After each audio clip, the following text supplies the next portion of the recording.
नाज़रीन आदाब, जहां बीन का आज का ताज़ा शुमारा लेकर मैं फैयाज़ अहमद फैयाज़ आपकी खिदमत में हाजिर। नाज़रीन, आप जानते हैं कि इस प्रोग्राम की वसातत से हम बारहा आपके ही मामलात से मुतल्लिक बात करते हैं। जो मामलात, जो मसाइल हमें रोज़मर्रा की ज़िंदगी में दरपेश होते हैं, उन पर हम गुफ्त शनीद करते हैं। और इसके साथ साथ हम देखते हैं कि जो मुख्तलिफ महकमे हैं, मुख्तलिफ महकमों की तरफ से, जो सरकार की तरफ से मुख्तलिफ फैसिलिटीज़ रखी गई है आवाम के लिए, चाहे हॉस्पिटल्स की बात करेंगे, चाहे स्कूलों की बात करेंगे, चाहे बाकी दफातर की बात करेंगे, एग्रीकल्चर है हमारे पास, या इसके साथ साथ बाकी डिपार्टमेंट्स हैं, तो उन स्कीमों से मुतल्लिक हम आपको अक्सर बेशतर बाखबर करा देते हैं जिन स्कीमों से आप मुस्तफ़ीद हो रहे हैं। और आज हम बात करना चाहेंगे जो फैसिलिटीज़ रखी गई हैं, जो सरकार ने मुख्तलिफ़ किस्म की सहूलियात रखी हैं ललित अस्पताल में, जो वहाँ पे मेडिकल सर्विसेज हैं और पेशेंट केयर है, उस सिलसिले में हम बात करेंगे। लेकिन आज के इस प्रोग्राम में हम कुछ सवालात जिस तरह से हम आज के मेहमान से पूछेंगे, लेकिन आज के प्रोग्राम में ज़रूर कुछ ऐसे सवालात होंगे जो आपके लिए होंगे, क्योंकि जब भी हम कहीं किसी हॉस्पिटल का रुख करते हैं तो हॉस्पिटल का रुख करने से पहले, इवन घर में इरादा करने से पहले ही हम पे कुछ जिम्मेदारियां आयद होती हैं। क्या हम उन जिम्मेदारियों पे पूरा उतरते हैं? क्या हम वो चीज़ बखूबी अंजाम देते हैं? फिर उसके बाद हम हॉस्पिटल एडमिनिस्ट्रेशन पे बात करेंगे कि वहाँ किस तरह से केयर मिलता है। ये सारी बातें हम आज आपके सामने रखेंगे और अपने स्टूडियो में हम वेलकम करना चाहेंगे, खुशामदीद करना चाहेंगे professor and doctor Syed Masuma Rizvi साहिबा, जो हेड है department of obstetrics and gynaecology, GMC Srinagar. Professor and doctor Syed Masuma Rizvi साहिबा जी, जहाँ भी इन प्रोग्राम में शिरकत करने के लिए, यहाँ तशरीफ़ लाने के लिए आपका बहुत बहुत इस्तकबाल है प्रोग्राम के आगाज़ में। शुक्रिया आपका। डॉक्टर मासूमा जी, चूँकि हमने परसों भी आपके साथ बात की एक मुद्दे से मुत्तलिक, क्योंकि उस दिन पर्टिकुलरली हमने ख़वातीन के हवाले से बात की जो फैसिलिटीज़ रखी गई थी। लेकिन अगर हम पेशेंट केयर की बात करेंगे, लेकिन अगर हम ख़वातीन से मुत्तलिक बात करेंगे, तो एक तारीख़ है ललित अस्पताल को, और इस तारीख़ को आगे ले जाने में जितने भी आज तक सरबराहान रहे हैं, और माशाअल्लाह आप इस वक्त इसकी सरबराही अंजाम दे रहे हैं, इस यूनिट की, इस जो आपका डिपार्टमेंट है इनफैक्ट। लेकिन अब आज अवाम के पास कुछ सवालात हम रखेंगे। जैसे हमने कहा कि सवालात तो हमारे गेस्ट्स के लिए होते हैं, लेकिन आज प्रोग्राम के आगाज़ में हमने कुछ इस तरह से कुछ बातें की कि जो हमारे जहन में हैं, जो हम कहना चाहेंगे। सबसे पहले हम अगर बात करेंगे आपके हॉस्पिटल की फैसिलिटीज़ की, जब गांव देहात से पेशेंट आते हैं, उनके साथ अटेंडेंट्स आते हैं, आप किस किस्म का बिहेव, आप किस किस्म का रिस्पॉन्स उनसे एक्सपेक्ट करते हैं? क्या वो बिहेव, वो रिस्पॉन्स बराबर दिया जाता है कि या आपको कहीं पे कमी महसूस लग रही है? जो कमी आप हमारे जहां प्रोग्राम के ज़रिए से मंच पे, आज इस मंच पे कहेंगे और नाज़रीन के पास रखेंगे। आगाज़ में आपके कलिमात। Make it gold standard with Amul Gold. बनाओ गोल्ड स्टैंडर्ड वाला मिल्क केक और just enjoy a glass full. Blend करो स्ट्रॉबेरी का milkshake. Make it gold standard with Amul Gold. घी में लाओ गोल्डन रिचनेस और दही में पूरी प्योरिटी।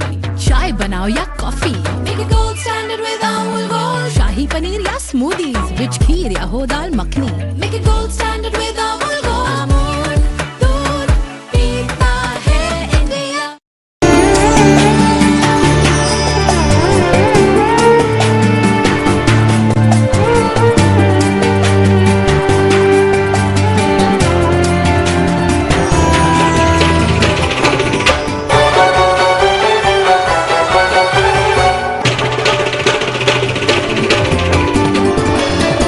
आप देख रहे हैं डीडी कश्मीर, एहसास कश्मीर का।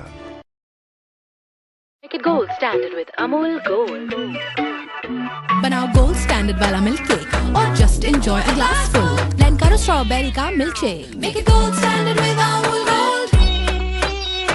घी में लाओ गोल्डन रिचनेस और दही में पूरी प्योरिटी। चाय बनाओ या coffee, make it gold standard with Amul Gold. Shahi paneer या स्मूदीज, रिच खीर या हो dal makhani, make it gold standard with Amul Gold. Amul दूध पीता है इंडिया। बिस्मिल्लाहिर्रहमानिर्रहीम। अपने नाजरीन को मेरा प्यार भरा सलाम।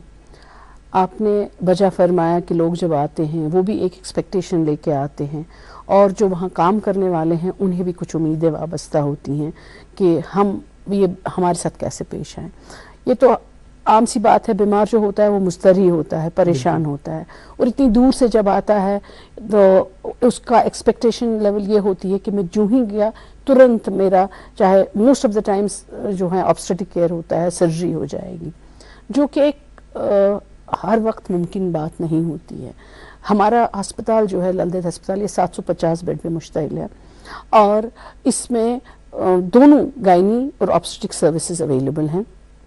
मेजर क्रंच जो हमारा है वो ऑब्स्टेटिक्स का है। 80% बीमार जो हमारे हैं वो जच्चगी वाले पेशेंट्स होते हैं, और ये पेशेंट्स जो हैं कहीं से भी रेफर, जहाँ कहीं इलाज ना मिले जिस पेशेंट को, या कोई भी कॉम्प्लिकेशन कहीं हो, प्राइवेट अस्पतालों में या सरकारी अस्पतालों में या सरकारी मेडिकल कॉलेजों में जो अब खुले हैं जगह जगह, राइट उधमपुर रोडा जहाँ से भी हों, लेह करगिल तक हमारे अस्पताल पहुँचते हैं। तो हमें बहुत सारे चैलेंजेस का सामना होता है। एक बीमार होता है जिससे आप रुक के डील कर सकते हैं, एक पेशेंट होता है जिसकी अर्जेंसी होती है और जो इमीडिएटली डील करना होता है। तो ये फ़र्क जो है हमारे आम इंसान को समझ नहीं आती है। उसे तो सिर्फ अपना बीमार नज़र आता है कि मेरा पेशेंट बीमार है, मैं दूर से आया हूँ, मेरे बीमार का इलाज होना चाहिए। वो ये नहीं देखता है कि मेरे साथ जो दूसरा बीमार आया, ये मेरे बीमार की हालत से बहुत कई ज़्यादा नाजुक उसकी हालत है, और इसको प्रायोरिटाइज किया जाएगा। तो ये चीज़ एक है जो हम एक्सपेक्ट करते हैं लोगों से कि वो हमें ताउन दें। इसमें ऐसा कहीं नहीं होता है कि किसी का पेशेंट नेगलेक्ट किया जाएगा, मगर जिसको हम एक ट्रायज कहते हैं कि हम क्योंकि एडमिशन इतना ज़्यादा है, हमारा रोज़ का एडमिशन 120 बीमारों का होता है। अगर आप हमारा महीने का काम देखें तो हमारे सिर्फ ऑब्स्टेटिक पेशेंट्स जो हैं 1500 से 1600 सिजेरियंस और डिलीवरीज एक महीने में होती हैं। ऑब्स्टेटिक पेशेंट्स कम से कम 100 एक महीने में गायनी पेशेंट्स 100 डील हो जाते हैं। तो इस सारे में हर रोज़ किसी भी वर्ल्ड के किसी भी हॉस्पिटल में आप ये नहीं देखेंगे कि 50 सिजेरियन 24 घंटे में। वो तो समझते हैं कि ये नामुमकिन सी चीज़ है, मगर ललदेद में ये चीज़ मुमकिन होती है। बट उसके बावजूद हम ये कहें कि हम शायद पूरा खरा नहीं उतर पाते हैं लोगों की एक्सपेक्टेशन में, क्योंकि सिस्टम फेलियर्स हैं। वो ये नहीं है कि कोई डॉक्टर जरूर जिम्मेदार है, एडमिनिस्ट्रेशन जिम्मेदार है, अपनी तरफ से हर लेवल की फैसिलिटीज़ अवेलेबल हैं।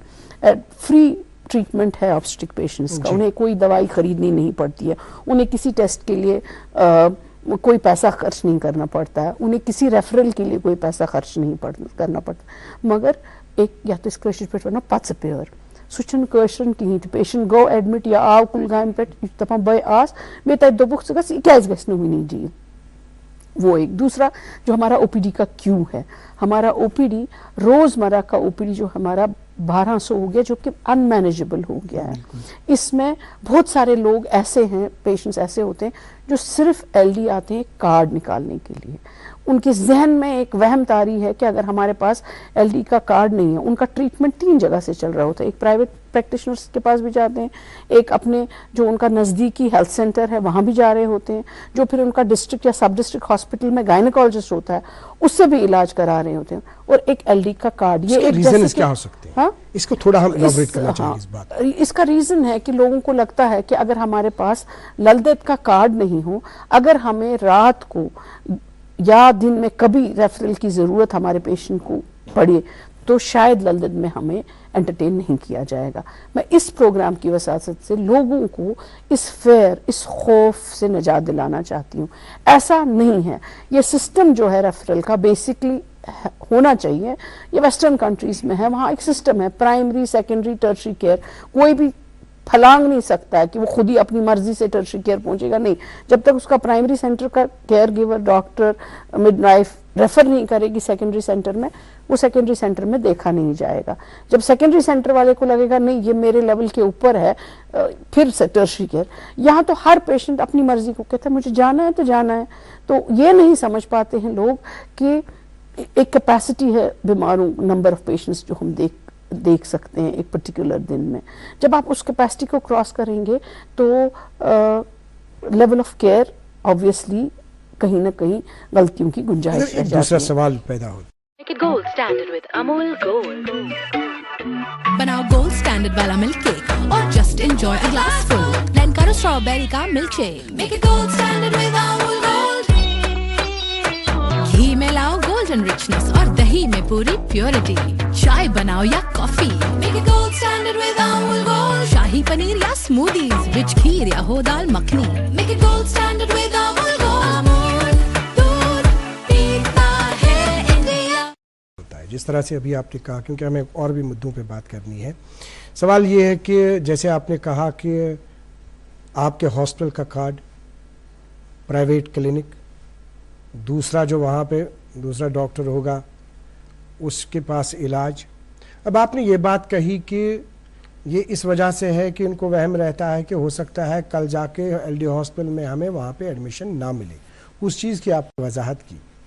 मगर हमें लगता है कि कहीं कहीं इसमें कुछ डोमेस्टिक इश्यूज भी इन्वॉल्व हैं, क्योंकि वो इस तरह से हैं। एक बात हम आपको कहेंगे, अक्सर बेशतर हमने देखा है इस प्रोग्राम के वसात से, हालांकि मैं हेल्थ के हवाले से बात करनी है, लेकिन एक दूसरे मुद्दे की ओर हम नाज़रीन आपको लेना चाहेंगे। हम अक्सर बेशतर देखते हैं कि जब एक लड़की की शादी होती है, फिर जब उसके बाद वो अपने ससुराल में चली जाती है और ससुराल में जाने के बाद जब बाज़ाब्ता उसकी अब डिलीवरी होती है, तब ये रस्साकशी का सिस्टम जो है ये बराबर होता है। अब मेरे हिसाब से, हमारे हिसाब से तो जिम्मेदारी जो है वो मायके वालों को नहीं होनी चाहिए, वो ससुराल वालों को होनी चाहिए जिस घर में है। लेकिन अब कहीं कहीं हम ये भी देखते हैं कि मायके वाले वहाँ से खींचते हैं और वो भी अपने आप को ये कुछ और समझते हैं। और दूसरा ये चीज़ है कि कहीं कहीं ये औरत कहती है कि मुझे प्राइवेट में इलाज होना चाहिए। देखिए, इस तरह के भी हैं। इसमें इलाज प्राइवेट हो या सरकारी हो, वो तो पेशेंट की अपनी चॉइस होती है, फैमिली की चॉइस। ये जो आपने कहा कि मालून वालून ये सिस्टम है और इसमें बड़ा एक लड़की ही पिस जाती है, ये न्यूबॉर्न ही पिस जाता है इस रस्साकशी में। तो रहा ट्रीटमेंट का सवाल प्राइवेट या सरकारी, वो तो लोगों को अपनी अपनी कैपेसिटी पे मुनसर है।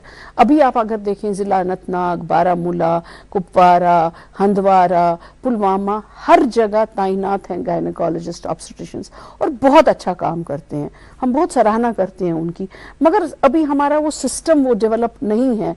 लोगों में वो फेथ नहीं है कि मैं अगर सरकारी अस्पताल गया, अगर मुझे कुछ प्रॉब्लम होगी तो मुझे टाइमली रेफरल मिलेगा। बाद में तो प्राइवेट हॉस्पिटल से आपके ही हॉस्पिटल में आ जाते हैं, तो इसकी जब कॉम्प्लिकेशंस होती हैं तो वो सब पेशेंट्स तो ललदेद ही आते हैं। अल्हम्दुलिल्लाह आज तक का रिकॉर्ड भी सही है, आगे भी ठीक ही रहेगा। खासतौर कहीं प्राइवेट हॉस्पिटल कहीं किसी को कोई प्रॉब्लम दिक्कत आती है तो मेरे ख्याल से आज तक जो हमने सुना है कि फिर उनको आपके ही हॉस्पिटल बेसिकली हमारे प्राइवेट हॉस्पिटल्स जो हैं वो इक्विप्ड नहीं, they are not institutions of care, वो नर्सिंग होम टाइप हैं। अब शायद आ जाएं आगे के दौर में, बट प्राइवेट हॉस्पिटल में जब आप ट्रीटमेंट करते हैं और आप एक लेवल ऑफ ट्रीटमेंट चाहते हैं तो it comes with a cost. बिल्कुल सही आपने बात बता दी। नाजरीन आपके पास हम आना चाहेंगे, जो अभी तक के हमारे सामने बात आ गई। अब ये है कि अगर कहीं पे इस तरह का इशू है, इस तरह का मामला है, शादी हो गई है, अब बच्चा होने वाला है, खानदान में खुशियां हैं वहां भी यहाँ भी, लेकिन जिम्मेदारी आप पे ये आयद होती है कि ये जो मियाँ बीवी है इनके बीच में भाई दीवार मत बनिए, ना ही ससुराल वाले दीवार बनिए, ना ही मैके वाले दीवार बनिए, क्योंकि इनको आगे जो इनका बच्चा आता है वो बच्चा इनकी दुनिया होती है। अब वहाँ पे लाइबिलिटीज, फिर प्रेशर हस्बैंड को, फिर उसके साथ साथ प्रेशर इस लड़की को। इनको पहले ही सोचने दीजिए कि इनको कहाँ पे इलाज करना है चाहिए। और ये दो मियाँ बीवी अगर एक कमरे में बंद करके ये सलाह करेंगे कि हम फलानी जगह ट्रीटमेंट करेंगे और दूसरे का इसमें इंटरवेंशन नहीं होगा, और बाज़ाब्ता तौर ये जो हस्बैंड हजरात हैं वो भी इस बात को नोट करें कि अपनी बीवी जो है जब उसको डॉक्टर के पास जाना है तब वो ये ना कहें कि आप माँ को साथ ले लीजिए, वो ये ना कहें कि आप अपनी बहन को साथ ले लीजिए, वो खुद साथ जाए, वो खुद उसका इलाज करें, क्योंकि वो उसके घर की मालिका होती है, वो उसके घर की जीनत होती है, वो उसके घर की रखवाली करती है। आगे जाके उसको उस बात का अंदाजा होता है जब उसको बुढ़ापा आता है। तो आगे हम आपके पास आना चाहेंगे। इस चीज में मैं आपको एक कश्मीर में पेट्रियार्कल सोसाइटी होने की वजह से आज तक ऐसा नहीं हुआ है कि बहुत कम, इट माइट बी 1% लोग जो अपनी जिम्मेदारी समझते हैं, मर्द हजरात पूरे सब कॉन्टिनेंट में। पता नहीं ये क्यों ऐसा बनाया गया है कि ये मायके वालों की और औरत की जिम्मेदार, चाहे वो बेचारे फाका कशी के शिकार हों, मगर ये लड़की उसकी, अरे बच्चा तुम्हारा है, ये तुम्हारी जिम्मेदारी है, तुमको देखना है कैसे पालना पोसना इसकी परवरिश, बीवी को खुश रखना प्रेगनेंसी में, उसके खाने पीने का ख्याल रखना। मगर देखने में तो प्रैक्टिकली यही मिलता है कि ऐसा होता नहीं है। एक जी इज्जत इंसान शहरी में एक खसूसियत होनी चाहिए, वो है एहसास जिम्मेदारी। चूँकि एहसास जिम्मेदारी की हम बात करते हैं, हमारे प्रोग्राम के इंचार्ज साहब जो है वो बिल्कुल पैनल पे बैठे हैं, मुझे इशारा कुछ दे रहे हैं, कुछ आपसे पूछने के लिए खसूसी तौर उनकी तरफ से आपके लिए ये सवाल है कि जब देखते हैं बहुत रश होता है एक पेशेंट के साथ, 10-10, 15-15, 20-20, मगर इसी दिन आते हैं, बाद में जब इनको ज़रूरत होती है इस पेशेंट को तब कोई उसको मदद नहीं करता है, इसी दिन आते हैं, ये इतना रश होता है। तो इस रश को कंट्रोल करने के हवाले से कहीं कहीं हमने देखा कि कार्ड देखा जाता है, कहीं कहीं हमने देखा कि उनको अलाउ नहीं किया जाता है। आपके हॉस्टल में क्या निज़ाम है? देखिए, बदकिस्मती से हम अपने निज़ाम को इन्फोर्स नहीं कर पाते हैं, क्योंकि ऑब्स्टेटिक केयर जो है फ्री केयर है। तो जब हमने बात की, हमने मिनिस्टर साहिबा से भी बात की इस बारे में कि विजिटर्स पास का जो है आप कॉस्ट बढ़ाएं, कम से कम 100-150 रुपया एक विजिटर पास का रखें, ताकि लोग डेटर हो जाएं अस्पताल में खामखा आने के लिए, छोटे बड़े बूढ़े, जो कि हॉस्पिटल के एनवायरनमेंट को ख़राब करते हैं, जिसकी वजह से इन्फेक्शन कंट्रोल करना मुश्किल होता है, जिसकी वजह से आपके वॉशरूम्स, जहां आप एक कैपेसिटी, आपके घर में 5 लोग रह रहे हैं, आपके 3 कमरे हैं, 3 इस्तेमाल कर रहे हैं, 5, जब आप 50 लोग इसमें इस्तेमाल करेंगे तो गंदगी फैलेगी ज़्यादा, वॉशरूम्स गंदे ज़्यादा रहेंगे। वही चीज़ हो जाती है, 24/7 हमारे लोग काम कर रहे होते हैं क्लीनलीनेस, मगर इतना रश, इतना में, ये तो एक समाज को सुधारने की ज़रूरत है कि पेशेंट अभी हॉस्पिटल एडमिट नहीं हुआ, खबरी वर्ष चालू का मालिन वरी में जाना त्यासन, कुछ लोग देखने के लिए, कुछ बाद में वो गया तो मैं नहीं गया। तो इस चीज़ को हमें ख़त्म करना पड़ेगा। अगर आप बाहर के हॉस्पिटल्स में देखेंगे, वहाँ तो अटेंडेंट अलाउड ही नहीं है। अभी रिसेंटली मेरे अपने बच्चे की ईरान में डिलीवरी हुई बच्ची की, तो वो तो she was alone in the hospital, even the husband was not allowed, but the patient care is good. तो तभी वो मेंटेन कर पाते हैं उस लेवल ऑफ क्लीनलीनेस को। यहाँ नीकू में हमें अटेंडेंट्स होते हैं, उनको तब 50 बार निकाले फिर भी अंदर घुस जाते हैं, खबर है वो।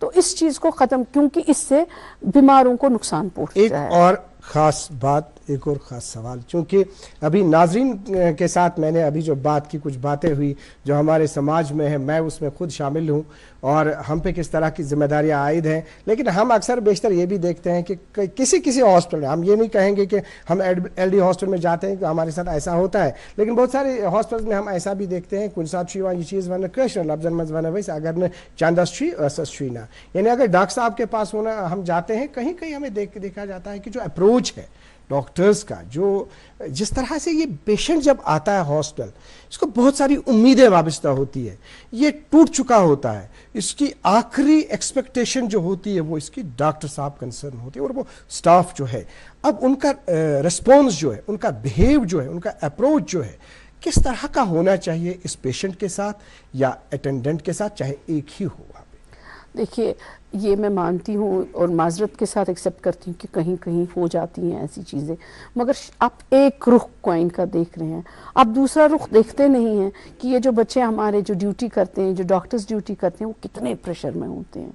एक दिन सुबह आते हैं हमारे डॉक्टर्स, सुबह हमारा तो 9 to 5 कितना स्टाफ है, अगर स्टाफ की हम और इसकी भी बात करेंगे। देखिए, मेरे पास तो 19 फैकल्टी मेंबर्स स्कूल हैं, पोस्ट ग्रेजुएट्स मुझे 30 मिलते हैं हर साल में, यानी कि 90 हुए टोटल, और रजिस्ट्रार्स 30 हैं। तो इस सारे में जो है इतना काम मैनेज करना, ये एक हरक्यूलिन टास्क। मैंने आपको फिर कहा, हमारे जो एग्जामिनर्स आते हैं दिल्ली से, चंडीगढ़ से, मतलब उनको ये बहुत अजीब लगता है। फॉरेन कंट्रीज़ की तो बात ही नहीं है, वहाँ तो आपको एज अ कंसल्टेंट 5 पेशेंट के बाद कहेंगे ये फिट नहीं है, ये नहीं देख सकता 5 पेशेंट के बाद। हमें तो जितना नंबर आएगा उसको देखना है, आप किस लेवल का ट्रीटमेंट दे सकते हैं, ये भी आपको अंडरस्टैंड करना। जब इतना रश होगा, आपके पास घंटे तो उतने ही हैं, बंदे इतने ज़्यादा हैं, देखने के लिए, तो आप कितना मतलब देयर इज एनएमसी ने भी एक गाइडलाइन बनाई कि एक बीमार के साथ कम से कम आप 15 से 20 मिनट, जो हमारा ऑब्स्टेटिक पेशेंट होता है उसका बीपी भी देखना है, उसका पास भी उसकी हिस्ट्री भी लेनी है, उसका एग्जामिनेशन भी करना है, कम से कम 15 मिनट मिनिमम लगते हैं एक बीमार के साथ। तो आप बताइए कि आप कितने पेशेंट एक घंटे में देख सकते हैं? वो आप सही फरमा रहे हैं। जब आपको उसके बजाय उसके 7 टाइम्स देखने होंगे तो टाइम जितना आप स्पेंड करेंगे एक बीमार के साथ वो कम, तो नेचुरली उसकी पेशेंट सेटिस्फेक्शन लेवल कम होती है। फिर आप कितनी चीज़ें उसको समझाएंगे, कुछ लिखते हैं, कुछ उसको बोलते भागते भागते बोलते हैं करना, तो ये है। दूसरा, जो बच्चे ड्यूटी करते हैं वो एक दिन 9 बजे आते हैं। ये तो हिंदुस्तान में हर जगह यही है कि ड्यूटी आवर्स जो हैं डॉक्टर्स के थोड़े हेक्टिक होते हैं, 36 आवर्स की ड्यूटी होती है। आप खुद बता सकते हैं वो इंसान हैं, थकते भी हैं, खाना पीना भी है, बशर हैं, ज़रूरियातें भी हैं। तो इस सारे में अगर 10-5 मिनट डॉक्टर उठा होता है कैजुअलिटी से या ओपीडी से, हंगामा बरपा होता है। यहाँ डॉक्टर नहीं, ऐसा होता नहीं है ये कि मतलब कोई इस चीज़ को अंडरस्टैंड करने के लिए तैयार नहीं है, कलेक्टिवली इसको समझने के लिए तैयार नहीं है। नो मैं आपको इस तरह बताना चाहूँगी, हमारा जो कैजुअलिटी है जिसको हम इमरजेंसी कहते हैं, इमरजेंसी मीन्स जिस पेशेंट को इमरजेंसी होगी, यानी अगर हम ऑब्स्टेटिक की बात करें, लेबर पेन होगा, ब्लीडिंग होगी, या gynaecological emergency bleeding. Make it gold standard with Amul Gold. बनाओ गोल्ड स्टैंडर्ड वाला मिल्क केक और just enjoy a glass full. लैनकारो स्ट्रॉबेरी का milkshake, make it gold standard with Amul Gold. घी में लाओ गोल्डन रिचनेस और दही में पूरी प्योरिटी। चाय बनाओ या coffee, make it gold standard with Amul Gold. Shahi paneer या स्मूदीज, रिच खीर या हो dal makhani, make it gold standard with Amul Gold. Amul दूध पीता है इंडिया।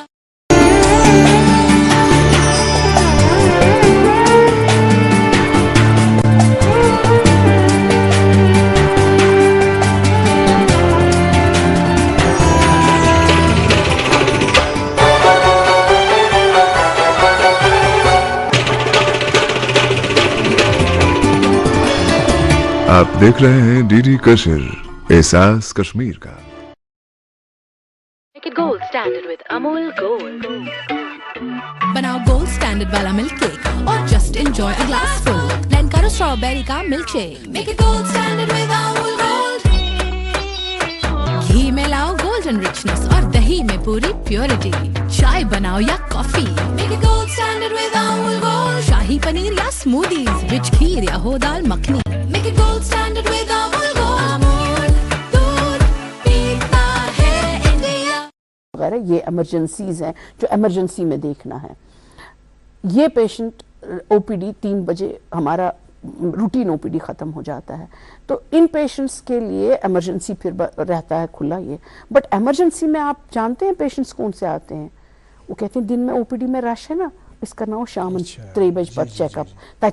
ये नहीं समझते हैं कि वो किसी का हक, वो मखसूस बीमारों के लिए है। इसके लिए तैयार, अगर हम हर रोज मैं ये काम करती हूँ 6 बजे शाम के 5:30 बजे जब मैं कैजुअलिटी जाती हूँ, एक लाइन बीमारों की होती है जो रूटीन ओपीडी होता है, जिनका टाइम सुबह 9 से 3 ओपीडी में है, मगर उन्होंने एक बनाया है लोगों ने कि वहां क्यू में रहना है क्योंकि कार्ड निकालना है, फिर आना है। नहीं होती है, हक हो ही जाता। अगर कोई पेशेंट तो नहीं होती, सिक पेशेंट होगा थोड़ा सा ना रिलीजियस टच दे देंगे, क्योंकि अगर वो चीज मखसूस किसी चीज के लिए है, किसी आदमी के लिए है, और ये दूसरा किसको आदमी समझना उसको इस्तेमाल कर रहा है? ये तो पब्लिक को समझना है ना कि मेरा ना ये टाइम है ना मेरी ये जगह है, मेरा काम है ओपीडी में आना। सपोजिंग जैसे पुलवामा किसी भी डिस्ट्रिक्ट से रेफर हो जाता है कोई patient routine high risk antenatal के लिए, यानी उसको इमरजेंसी कोई नहीं है, उनको वो बताते हैं भाई तुम्हारा ये मसला है, तुम्हें अब एलडी जाना चाहिए। एलडी आने के लिए उसका टाइम फ्रेम है, यानी कि ओपीडी आना है, सुबह कार्ड निकालना है, टिकट निकालनी है, उसका नंबर आएगा, सीनियर डॉक्टर्स अवेलेबल होंगे ओपीडी में, वो देखेंगे। वो ये नहीं वो जब मर्जी उसको 3 बजे के बाद आ गया, 4 बजे के बाद बुझा था रेफर करूँ मैं क्या इस बुझने में ये थे। तो ये लोगों तक ये उनको समझाना कि ये जो हमारी टीम इधर है ये इमरजेंसी टीम है, इसमें एक सीनियर गायनेकोलॉजिस्ट होता है जो एमडी करके रजिस्ट्रार होता है और पोस्ट ग्रेजुएट 4 होते हैं, ये मैन करते हैं हमारी इमरजेंसी। बिल्कुल सही बात आपने बता दी। चलिए आपकी ही बात लेके हम नाज़रीन के पास जाएंगे। नाज़रीन मोहतरम, जिस तरह से अभी इन्होंने फरमाया कि जो इनके पास इमरजेंसी है, अब जो नॉर्मल है जिसको ओपीडी में जाना है, अब ओपीडी का पेशेंट जाएगा इमरजेंसी में, तो वाकई तौर तो हक तलफी होती है। लेकिन अगर आपकी सेहत का सवाल है, अरे भाई पहले तो अपनी नीयत साफ रखनी है, तभी तो सेहत ठीक हो जाएगी ना, तभी तो फ़र्क हो जाएगा ना, तभी तो इलाज मुमकिन हो पाएगा। लेकिन हाल ही में आपको पता है जो वर्ल्ड मेंटल हेल्थ डे मनाया गया, लेकिन एक ज़रूर सवाल जो है वो ज़रूर एक सवाल आपसे हम जानना चाहेंगे मैडम, वो ये है कि मुख्तसरन हमें इस सवाल का जवाब चाहिए, क्योंकि उसके थोड़ा सा पस मंज़र में बाद में हमने आना है। वो ये है कि जो मेंटल हेल्थ है, झगड़े, फसादात जो हम देखते हैं कहीं कहीं पे, कुछ कई घर तो बहुत अच्छे होते हैं जहाँ पे बाज़ाब्ता उनमें वैसा डिसिप्लिन होता है, लेकिन अक्सर बेशतर ज़्यादातर इस तरह के वाक़यात देखे जाते हैं। लेकिन ये जब ये बच्ची जब हमला हो जाती है, अब उसके बाद इसका ये पीरियड जो होता है 9 महीने का वक्फा जो है, वक्त जो है, उस दौरान पहले ही एक बहुत किस्म की मुशक्कत इसको करना पड़ती है कि किस तरह से ये माँ इस बच्चे को अपने पेट में पालती है। उसके लिए बाज़ाब्ता हम मजहबी तौर देखते हैं, रिलीजियसली बाज़ाब्ता उसके लिए गाइडलाइन है कि किस तरह की मेहनत है, और इसी घर में रहती है। और अगर इस लेडी के जहन की हम बात करेंगे, मेंटल हेल्थ की बात करेंगे, अगर इस लेडी को इस दौरान कोई तनाव हम देंगे, क्या उसका असर उस बच्चे पे होगा? बिल्कुल डायरेक्टली होता है। ये स्टडीज़ मानी गई हैं कि जो प्रेग्नेंट औरतें इमोशनल अपहीवल से, साइकोलॉजिकल स्ट्रेस से गुजरती हैं, पर्टिकुलरली जो उसका पार्टनर उसे दे, तो वो बच्चे की सेहत पे बुरा असर करता है, in the form of weight gain, in the form of, और लॉन्ग टर्म जब वो बच्चे पैदा होते हैं देखा गया है उनका मेंटल हेल्थ स्टेटस भी स्टेबल, क्योंकि आज के दौर में ये माना जाता है कि what ever a mother does it is perceived by the baby inside, और उसकी रिएक्शन उसकी डेवलपमेंट में होती है, चाहे वो डेवलपमेंट इंट्रायूट्राइन हो या जब ये बच्चा बाहर आता है, बाहर की दुनिया में कदम रखता है। तो मेरा यहाँ पर नाजरीन से यही गुजारिश होगी कि ख़ुसूसन माओं से आप अपने बेटों की तब शादी करें जब आप उनको घर बसाने देंगी। जब आप उनको घर बसाने नहीं देंगी तो उनकी शादी ना करें। मजबूरी नहीं है किसी और लड़की की ज़िंदगी बर्बाद करनी, जो एक मुसीबत में पड़ जाती है, एक तो अपना आप पालने में, और फिर ये जो बच्चा दुनिया, ये तो बिल्कुल बेकसूर होता है। मतलब there is a constant stress जो मैंने कम्युनिटी में देखा, जो मैंने देखा, अब मेरे भी 35 साल हो गए इस प्रोफेशन में काम करते हुए, कि एक 90% women have a constant stress from the families। एक फॉर्म में अब इसने काम नहीं किया, अब इसने देर से आई, देर से उठी, देर से, अल्लाह ताला ने 2 लोगों को घर बनाने की जिम्मेदारी दी है, हस्बैंड एंड वाइफ, और अपने बच्चे पालने की। उसमें इंटरफेरेंस दोनों तरफ से नहीं होनी चाहिए। उन्हें कुछ टाइम दें एक दूसरे को समझने की। 2 अनजान लोग इकट्ठे आते हैं और फिर इमीडिएटली, आजकल में तो ज़्यादा ही प्रेशर है प्रेगनेंसी का, क्योंकि आपने देखा इनफर्टिलिटी रेट बहुत ज़्यादा है, तो उन्हें एक दूसरे को समझने और नई नस्ल को बेहतर इसमें आने की। वक्त कम है, आपसे एक और रिएक्शन हम बाद में ले लेंगे। नाज़रीन, जिस तरह से अभी ये बात कही गई, लेकिन इसमें मेरी ज़ाती गुजारिश होगी, जो भी हमारी माएँ हैं घरों में, यम जन ऐसे हश माज गरन मज खसूसी तौर अजकि प्रोग्राम जरिए तिमन गुजारिश करान कि युथुई तह अत गरस मज यह वन नोश वनवोस यह वातान वन अमिस कूर मान यह कूर, तो युथुई यह अत गरस मज यी अम पत ये अमिस सत वर्ताव आसे, अगर कहीं पे हम देखते हैं, हम कहते हैं कि औरत के हाथ में ज़्यादा रिमोट कंट्रोल घर में नहीं देना चाहिए, मगर ये मैं लाजमी बासा अगर बाज़ाब्ते तौर ये सास जो है, अगर ये बिल्कुल सही तरीके से घर में चलेगी, बाज़ाब्ता प्यार बांटेगी इस बहू के साथ, बाज़ाब्ता कोई मेंटल हेल्थ का कोई इशू नहीं होगा घर में, बाज़ाब्ता इस तरह के मामला जो है वो सामने नहीं आएंगे। और उसका सबसे बड़ा फ़ायदा ये होगा कि जो इस सास की बेटी होगी उसके साथ भी कल जो है, कल उसके साथ ठीक रवैया इख्तियार किया जाएगा। मैडम, आपका आज के इस प्रोग्राम की वसातत से आखिरी मैसेज नाजरीन को। मैं क्योंकि ललदत हस्पताल की इस वक्त ज़िम्मेदार शोबे से ताल्लुक़ रखती हूँ, तो मैं लोगों को पहली चीज़ इससे निकालना चाहती हूँ कि एलडी के कार्ड को अपना मुद्दा ना बनाएं। जब भी किसी भी डिस्ट्रिक्ट से कोई भी पेशेंट रेफ़र होके आता है वो हमारी जिम्मेदारी है, या उसके अलावा कोई पेशेंट जिसके पास एलडी का कार्ड नहीं है और किसी भी वजह से उसे एलडी आना पड़े, रात में दिन में, उसे कार्ड की ज़रूरत नहीं है। उसका जो भी प्रैक्टिशनर होगा प्राइवेट में सरकारी, उसकी चिट्ठी एक काफ़ी उसके लिए जामिन है कि अगर उसे ज़रूरत हो एलडी में आने की तो उसे एडमिट किया जाएगा। अब कभी कभी गैर ज़रूरतमंद ज़बरदस्ती पेशेंट के हम बैठेंगे, बहुत सारे पेशेंट बोलते हैं ऐसे खो इस पे हम कर, ये तो पॉसिबल नहीं है ना कि हम अस्पताल, इट्स नॉट अ सराय कि हम अस्पताल में, क्योंकि उनको डर लगता है अस्पताल में बैठाएंगे। तो जहाँ ज़रूरी है वहाँ हम पेशेंट्स को एडमिट करते हैं, उनमें कार्ड की जरूरत नहीं है। इस खौफ से निकलें कि किसी भी कीमत में एलडी का कार्ड निकालना है, प्लीज, ये एक बहुत। और दूसरी चीज कि एलडी में हर फैसिलिटी अवेलेबल है, ट्रांसफ्यूजन्स हैं, फ्री मेडिकेशन है, थोड़ा क्यू में रहना पड़ेगा, उसमें सबको ताउन देना पड़ेगा हमें। Professor and doctor Syed Masuma Rizvi साहिबा, दूरदर्शन न्यूज़ को अपना कीमती वक्त देने, ये बहुत ही इंपॉर्टेंट इन्फॉर्मेशन हमारे जहां भी इन प्रोग्राम के जरिए से आवाम तक पहुंचाने के लिए आपका बहुत बहुत शुक्रिया। नाज़रीन मोहतरम, आपका भी बहुत बहुत शुक्रिया। लेकिन आज के प्रोग्राम में जितनी बातें मैंने कही, सबसे पहले वो बातें मुझे अपने लिए, फिर आपके लिए। आज के प्रोग्राम में इतना ही, अगले शुमारे में आपसे फिर मुलाकात करेंगे। जब तक के लिए अल्लाह हाफिज़ नासिर।